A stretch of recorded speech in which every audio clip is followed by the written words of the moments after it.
Bonjour à tous, on se retrouve aujourd'hui pour le 26e jour du mois des âmes du purgatoire et nous méditerons sur la satisfaction.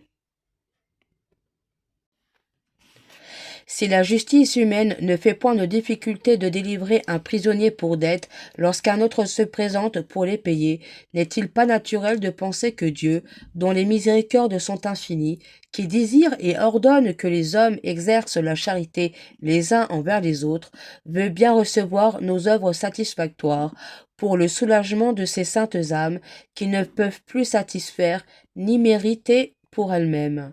Il accepte donc nos aumônes, nos mortifications et nos autres œuvres de piété en paiement pour le secours et la délivrance de ces âmes.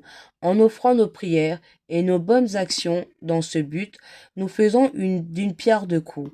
En cédant en effet cette partie du fruit de nos bonnes œuvres qui est la satisfaction, nous demeurons toujours libres de les offrir en vue d'obtenir quelque don du ciel pour nous ou pour d'autres.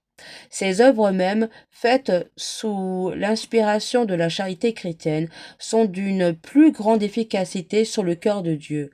Celui donc qui offre ces bonnes actions pour les âmes du purgatoire ne fait pas moins et même fait davantage pour exempter de la peine due à ses péchés que s'il ne les offre point et qu'il s'en réserva tout le fruit, parce que cet acte héroïque de renonciation est si méritoire qu'il renforce en lui-même plus de valeur que nous n'en sacrifions dans notre charité pour nos frères souffrants.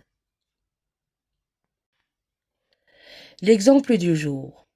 Un capitaine polonais émigré, écrit Louis Veillot, a passé à Rome une partie de sa vie à aller d'église en église, partout où il savait que se gagnaient des indulgences. Il appliquait toutes celles qu'il gagnait lui-même aux âmes du purgatoire, et lorsqu'il croyait en avoir délivré une, il lui confiait une âme de ce monde, qu'il voyait dans une grande peine, et il recommandait à cette âme qu'il avait délivré cette âme qu'il savait être en souffrance et en péril. Ce qui peut prouver la solidité d'une telle dévotion, c'est le genre de vie que menait le capitaine. Tout son petit revenu passait aux pauvres. Les bonnes œuvres n'avaient pas de plus zélé protecteur. Fin de citation. Dans le compte terrible qu'exigera le juste juge, au jour où nos œuvres subiront un examen sévère, suppliez votre divin Fils de nous admettre au partage des saints. Ô Marie. Amen.